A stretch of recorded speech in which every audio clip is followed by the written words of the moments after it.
Hello दोस्तों, कैसे आप सभी लोग। आशा करते हैं, उम्मीद करते हैं सभी लोग अच्छे होंगे, स्वस्थ होंगे, मस्त होंगे। जैसा कि आप सभी को पता है कि हम लोग सीडीपी के लिए एक क्रमबद्ध रूप से चैप्टर वाइज एमसीक्यू का यानी महत्वपूर्ण क्वेश्चन का सीरीज चला रहे हैं।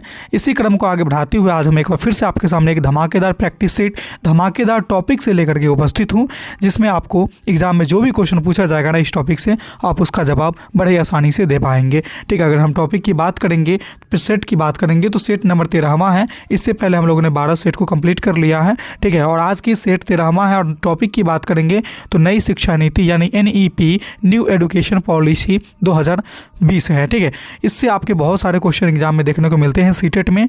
तो आप ये सेशन को देखने के बाद आपके एग्जाम में जो भी क्वेश्चन आएगा ना उसको बड़े ही आराम से और जल्दी में आंसर कर पाएंगे, एक भी क्वेश्चन छूटेगा नहीं। तो चलिए आज के सेशन के पहले क्वेश्चन की ओर बढ़ते हैं।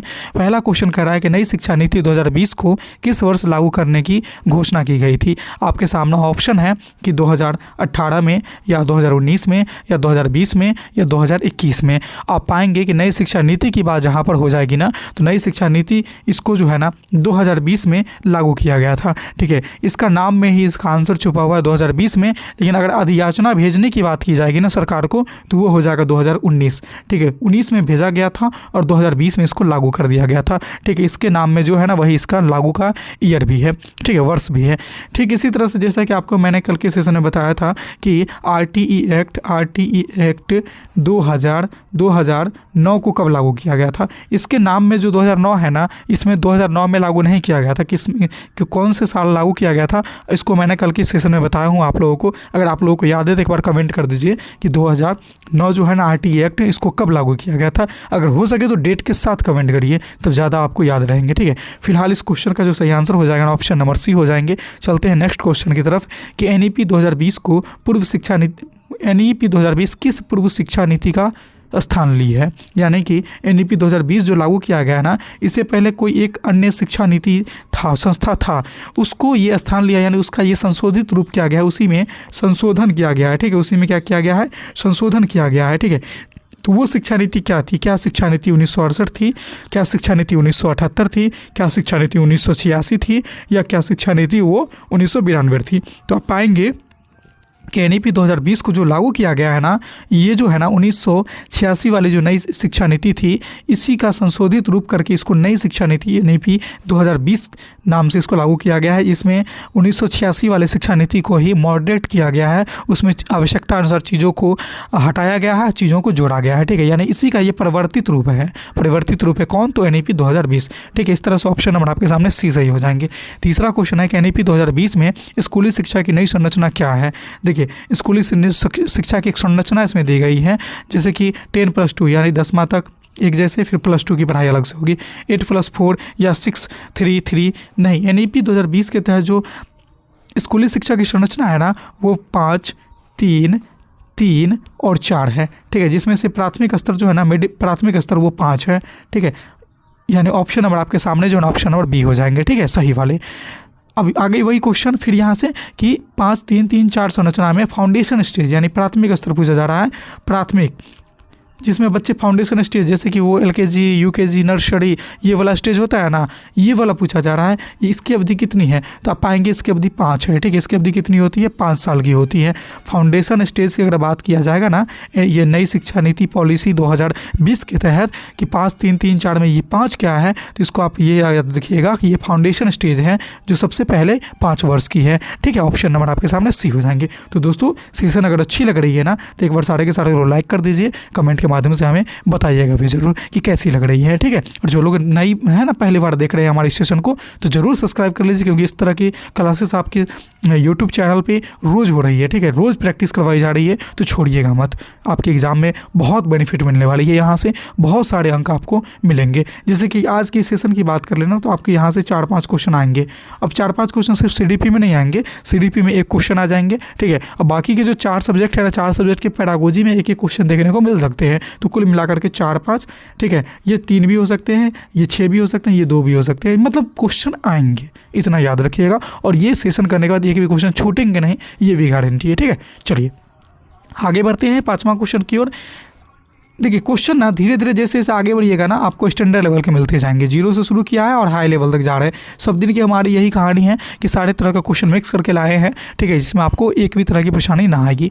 पाँचवा क्वेश्चन है कि NEP 2020 के निर्माण के लिए जिस समिति का गठन किया गया था ना उसके अध्यक्ष कौन थे। ये स्टैंडर्ड लेवल का क्वेश्चन है और ये VVI है और एग्जाम में पूछा हुआ क्वेश्चन है और आने वाले एग्जाम में भी पूछने का संभावना ज़्यादा है कि NEP 2020 जो लागू किया गया है ना, ये जो इसकी जो समिति बनी थी, इसका समिति का गठन किया गया था, उसके अध्यक्ष कौन थे।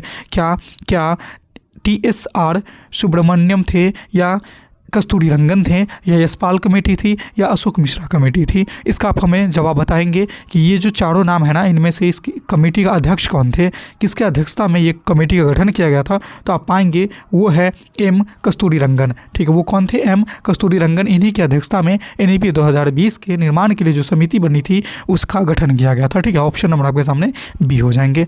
चलिए छठे क्वेश्चन की ओर। NEP 2020 में मातृभाषा यानी स्थानीय भाषा में शिक्षा किस कक्षा तक देने पर बल दिया गया है। तो आप स्पष्ट रूप से ध्यान में रखेंगे कि कक्षा जो है ना 0 से लेकर के 8 तक के, जिसमें nursery, LKG, UKG, foundation stage सब आ जाएंगे, यानी कि स्टैंडर्ड लेवल आप जान लीजिए क्लास 8 तक के जो है ना बच्चों को उसके क्षेत्रीय भाषा, उसके मातृभाषा, उसके स्थानीय भाषा, उसके परिवेश की भाषा की माध्यम से ही शिक्षा देने का प्रावधान किया गया है, इसी पे जोर दिया गया है।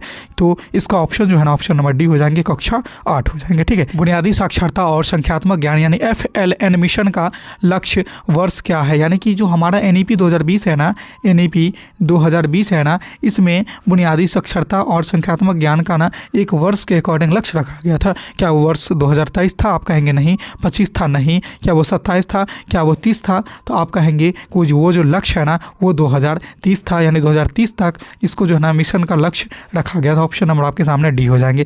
आठवां क्वेश्चन है कि NEP 2020 को आधिकारिक रूप से कब अनुमोदित प्रदान किया गया। देखिए आधिकारिक रूप से अनुमोदित प्रदान का मतलब क्या है कि कब इसको बना के तैयार कर दिया गया, या कब इसको बना के तैयार कर दिया गया। लागू भले ही 2020 में हुआ है, ठीक है, लेकिन ये बना करके तैयार करके और इसको लागू कब कर दिया गया, ठीक है। अनुमोदित का मतलब होता है लागू भी कर देना, बना करके तैयार करके और लागू कब कर दिया गया, ठीक है। आधिकारिक रूप से कब लागू कर दिया गया वो पूछा जा रहा है। तो आपके सामने ऑप्शन जो है ना ये हो जाएंगे 29 जुलाई 2020। 2020 तो आपको पहले ही पता है कि NEP 2020 में लागू किया गया था, लेकिन अगर डेट के साथ पूछ ले एग्जाम में ना तो याद रखिएगा 29 जुलाई 2020 को ये लागू किया गया था। ऑप्शन नंबर आपके सामने C हो जाएंगे, ठीक है।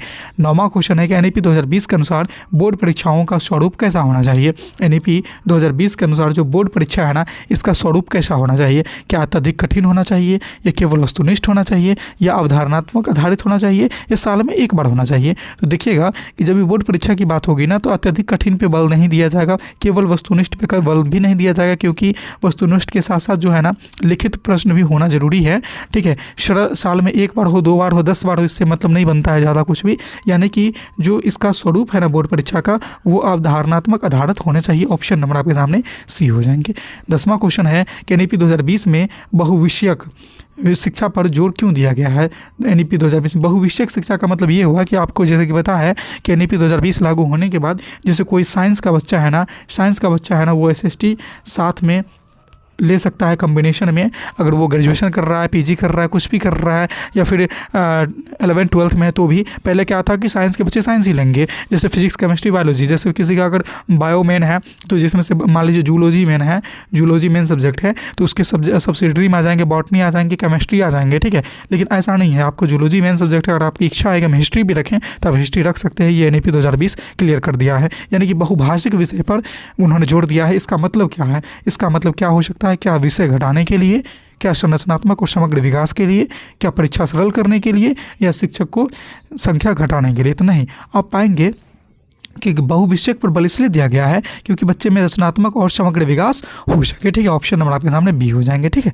चलिए 11वां क्वेश्चन है कि उच्च शिक्षा में सकल नामांकन अनुपात यानी GER 2035 तक कितना करने का लक्ष्य रखा गया है। देखिए उच्च कक्षा में ना बच्चे की नामांकन दर घट जाती है, क्या हो जाती है, डाउन हो जाती है। तो इसको बढ़ाने का 2035 तक एक लक्ष्य रखा गया है कि उच्च शिक्षा में बच्चे का नामांकन होना चाहिए, कम से कम इतना प्रतिशत होना चाहिए। वो प्रतिशत कितना है तो आपके सामने ऑप्शन है 30%, 40%, 50% और 60%। तो आप पाएंगे कि वो जो ऑप्शन है ना वो 50% है, यानी कि इसके तहत NEP 2020 के तहत जो है ना शकल नामांकन अनुपात यानी उच्च शिक्षा में उसका ग्रोथ करके 35 तक 50% करने का लक्ष्य रखा गया है। ऑप्शन नंबर आपके सामने सी हो जाएंगे। 12वां क्वेश्चन है NEP 2020 में 4 वर्षीय स्नातक कार्यक्रम में क्या सुविधा दी गई है। देखिए, अब जो आप लोगों को पता है ना कि 4 वर्षीय स्नातक कार्यक्रम और जैसे कि 3 वर्ष का जो पहले ग्रेजुएशन होता था, स्नातक होता था, उसके साथ अगर आप BEd करना चाहते हैं तो 1 वर्ष और जोड़ दीजिए। ऐसे BEd का 2 वर्ष होता है, लेकिन 1 साल जोड़ दीजिए, आपको 4 साल में ही स्नातक प्लस BEd दोनों हो जाते हैं। ठीक है, इसको बोलते हैं इंटीग्रेटेड कोर्स। ठीक है, यानी एकीकृत शिक्षा प्रणाली। ठीक है, तो NEP 2020 में 4 वर्षीय स्नातक कार्यक्रम में क्या सुविधा दी गई है। तो इसका ऑप्शन है कि कोई विकास नहीं होगा, बहुनिकास होगा, केवल डिग्री, केवल डिप्लोमा। देखिए, इसमें बहुनिकास होगा क्योंकि एक साथ बच्चों को 2 डिग्री मिल रही है, 2 चीज़ें एक साथ कंप्लीट कर रहे हैं, ग्रेजुएशन यानी स्नातक भी कर रहे हैं और साथ साथ जैसे डिप्लोमा भी एक कर रहे हैं, जैसे BEd हो गया, ये सारी चीज़ें। ठीक है, तो इससे आपको क्या हो जाएगा ना कि मल्टीपल विकास होने का, बहुनिकास होने का, या एक साथ मतलब कि अलग अलग चीज़ से एग्जिट लेने का आपको मौका मिलेगा। ठीक है, आपके पास ऑप्शन नंबर बी हो जाएंगे। 13वां क्वेश्चन है, ये रहा क्वेश्चन आपके सामने कथन और अभिकथन वाले। ऐसे ही क्वेश्चन का आप लोगों का डिमांड बहुत था कमेंट के माध्यम से कि सर अभिकथन और कारण वाले ए और आर वाले क्वेश्चन लेकर के आइए। तो देखिए, आप लोग जैसे घबरा जाते हैं ये सारी क्वेश्चन को देख करके, मैं आपके सेशन में आज लेकर के आया हूँ। और समझिए, इसमें घबराने की कोई ज़रूरत नहीं। एक कथन दिया रहेगा आपके सामने, जैसे कि यहाँ पर दिया हुआ है कि NEP 2020 में रटने की बजाय समझ आधारित शिक्षा पर जोर दिया गया है। तो ये दिया गया। अब ये कथन आपको अगर सही लगता है ना कि ये कथन सही है तो सही है, अगर ये कथन गलत है तो गलत है। तो आपके अनुसार तो NEP 2020 में रटने की बजाय समझ आधारित शिक्षा पर तो जोर दिया गया, ये बात तो सत्य है। तो ये बात सत्य है, तो हाँ, ये बात सत्य है। अब इसका कारण पढ़ लीजिए, क्योंकि इसमें छात्र की आलोचनात्मक सोच और रचनात्मक विकास होती है। तो देखिए, जब बच्चे समझ पर जोर दिया जाएगा ना, यानी कि उसको खुद से करने की जोर दिया जाएगा ना, तो उसमें आलोचनात्मक सोच विकसित होगा और रचनात्मक सोच भी विकसित होगा। यानी कि ये ऑप्शन, ये जो कथन है ना, ये भी सही है। इसका जो कारण बता रहा है ना कि ये ऐसे करने से ऐसे होगा, ये भी सही है। तो इस तरह से आप क्या पाएंगे कि ए भी सही है, आर भी सही है। तो चुन लीजिए ना, ए और आर दोनों सही वाले। देखिए, इसमें कह रहा है ए और आर दोनों सही है, इसमें कह रहा है कि ए और आर दोनों सही है, लेकिन अब देखिए यहाँ पर ए सही है, आर गलत है, तो ये दोनों होगा नहीं। देखिए, अब यहाँ पर आ गई बात कि दोनों सही है, तो फिर किसको चयन करेंगे। देखिए, ए और आर दोनों सही है, इसमें भी ए और आर दोनों सही है, पर आर ए की सही व्याख्या करता है। ये आर जो है ना, ए की व्याख्या कर रहा है कि हाँ ये सत्य है, क्योंकि आलोचनात्मक सोच विकसित होगा, रचनात्मक सोच विकसित होगा। और यहाँ कह रहा है कि आर ए की सही व्याख्या नहीं कर रहा है। नहीं, यहाँ तो व्याख्या कर रहा है, इसलिए ऑप्शन नंबर केवल ए वाले सही हो जाएंगे। तो ये थे आपके कूट वाले क्वेश्चन, अभिकथन और आर वाले क्वेश्चन। ये भी बड़ा ईजी है, कंसेप्ट क्लियर करके रखिएगा ना तो आपको सारा चीज़ समझ में आ जाएगा। तो दोस्तों, आपको अच्छी लग रही है क्लासेस, तो इस तरह से ना ऑप्शन नंबर ए हो जाएंगे सही। अच्छी लग रही है ना, तो एक बार सारे के सारे लोग लाइक वाले बटन को फटाफट क्लिक कर दीजिए। कंजूसी नहीं करिए, आप लोग बहुत कंजूसी कर रहे हैं। ठीक है, मोटिवेशन हमें भी मिलेगा, हम और अच्छे ढंग से आप लोगों के लिए चीज़ें लेकर के आएंगे। ठीक है, एक बार लाइक कर लीजिए, जो लोग नए हैं सब्सक्राइब कर लीजिए। ओके, चलिए नेक्स्ट क्वेश्चन की तरफ बढ़ते हैं कि NEP 2020 में शिक्षा के लिए न्यूनतम योग्यता क्या है। देखिए, अब NEP 2020 में शिक्षक शिक्षा यानी जो एक टीचर हैं उसके लिए शिक्षा की न्यूनतम योग्यता क्या रखा गया है। अब यहाँ पे NEP 2020 की बात आ गई ना, इसमें ये कह रहा है कि कम से कम 4 वर्षीय एकीकृत BEd होना चाहिए। ठीक है, कि इसमें आपको BSc या BA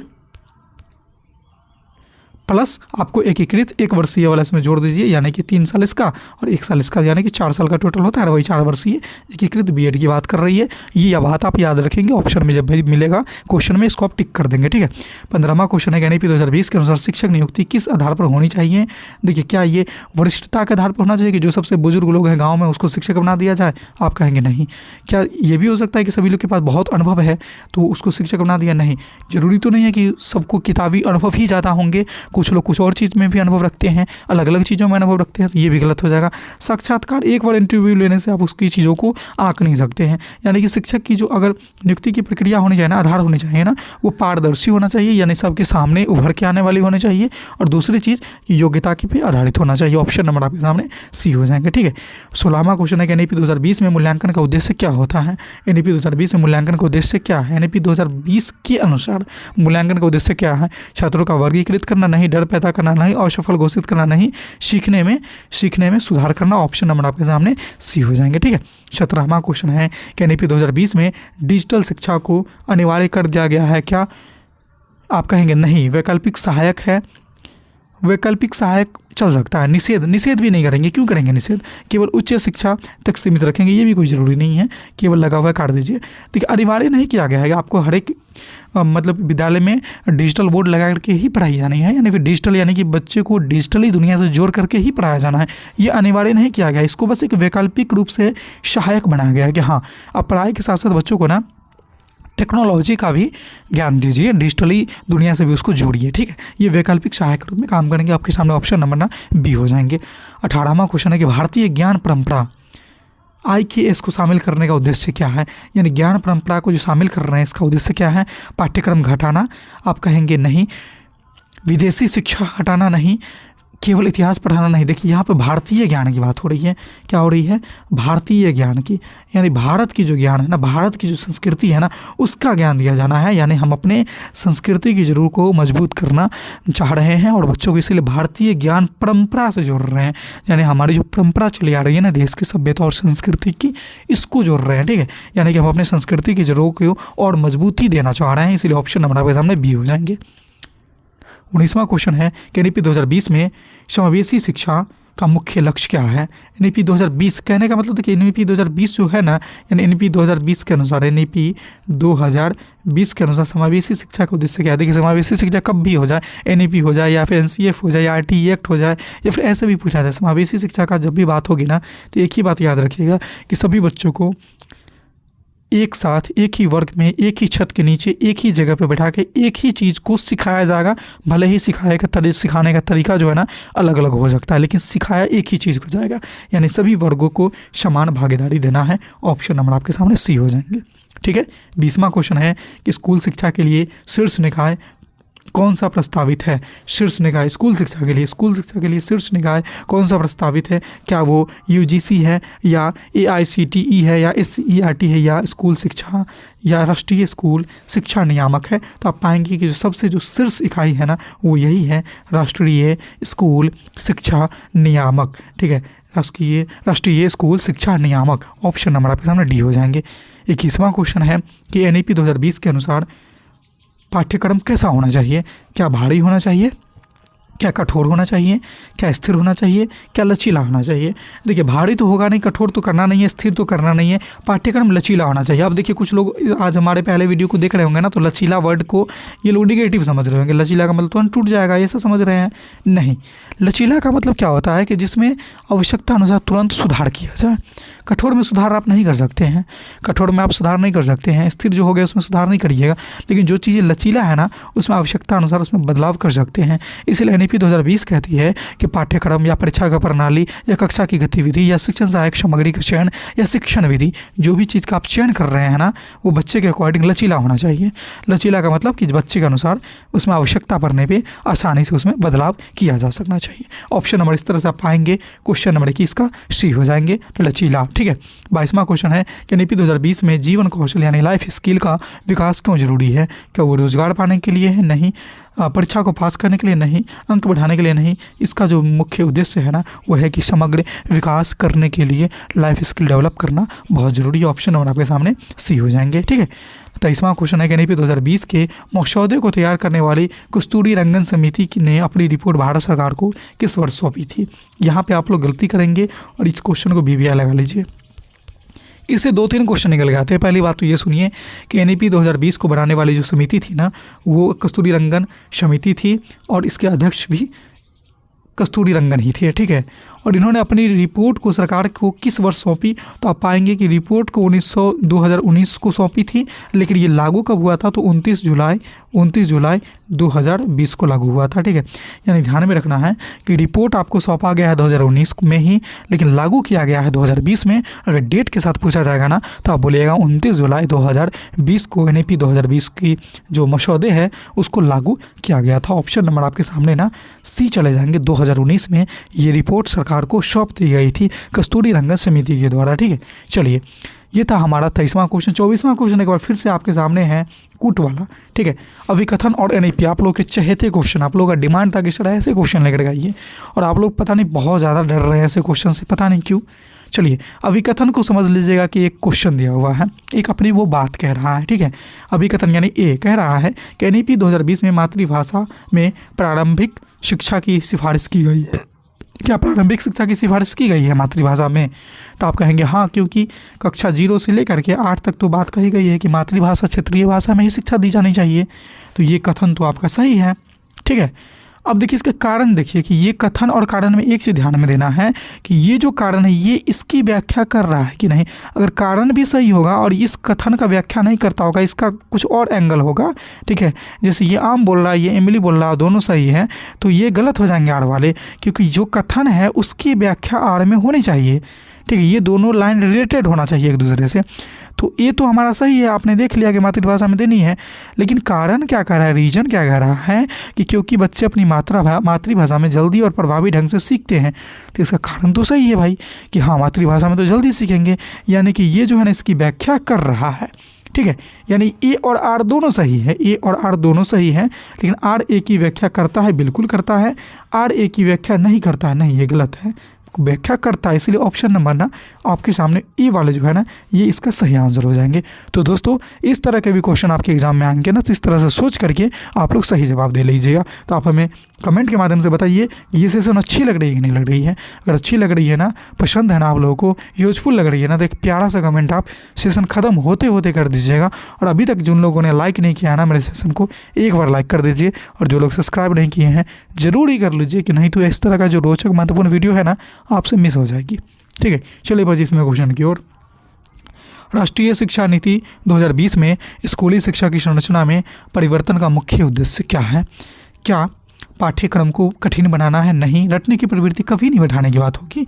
केवल बोर्ड परीक्षा पर ध्यान केंद्रित करना ये भी नहीं होगा। बच्चों के समग्र विकासात्मक स्तर के अनुसार सीखने को बढ़ावा देना, ये होता है राष्ट्रीय शिक्षा नीति 2020 में संरचना में, शिक्षा की संरचना में परिवर्तन करने का उद्देश्य। ऑप्शन नंबर आपके सामने सी हो जाएंगे। तो दोस्तों NEP 2020 से हमने 25 महत्वपूर्ण क्वेश्चन आपके सेशन में लेकर के आए हैं इस प्रैक्टिस सेट नंबर 13 में, जिससे आपके एग्जाम में सारे क्वेश्चन यहीं से आएंगे। हाँ, क्वेश्चन सेम टू सेम नहीं पूछे जाएंगे, कंसेप्ट यही रहेंगे। ठीक है, और आप इजीली उसका जवाब दे पाएंगे। 3-4 नंबर आज के सेशन से कंप्लीट होते हैं। तो दोस्तों ये सेशन कैसी लगी आप हमें कमेंट के माध्यम से बताइए। जिन लोगों ने लाइक नहीं किया फटाफट लाइक कर दीजिए। चैनल पर जो पहली बार आया है ना सब्सक्राइब भी कर लीजिए। और साथ ही साथ जो लोग हमारे ग्रुप से जुड़ना चाहते हैं ना, जो नंबर आपकी स्क्रीन पे दिख रही है ना, इस पर एक बार मैसेज कर दीजिए और यहाँ से आप जुड़ जाइएगा। कॉल नहीं करिएगा, फिर से मैं आपको बता दे रहा हूँ, कॉल नहीं करिएगा प्लीज़, केवल मैसेज कर दीजिएगा। ग्रुप ज्वाइन करना है, आपको लिंक मिल जाएगी, वहाँ से जुड़ जाइएगा। यहाँ से जुड़े रहने से आपको बेनिफिट मिलेगी। ठीक है, जो भी इन्फॉर्मेशन वगैरह है, सूचना वगैरह है, आपको इसी ग्रुप में दी जाती है, इसलिए इससे जुड़ जाइएगा। तो दोस्तों आज की सेशन में इतना ही था। फिर मिलते हैं प्रैक्टिस सेट नंबर 14 के साथ, एक धमाकेदार टॉपिक उसमें भी रहेगा। तब तक के लिए देखते रहिए हमारे चैनल सीटेट बाय रोशन को। धन्यवाद।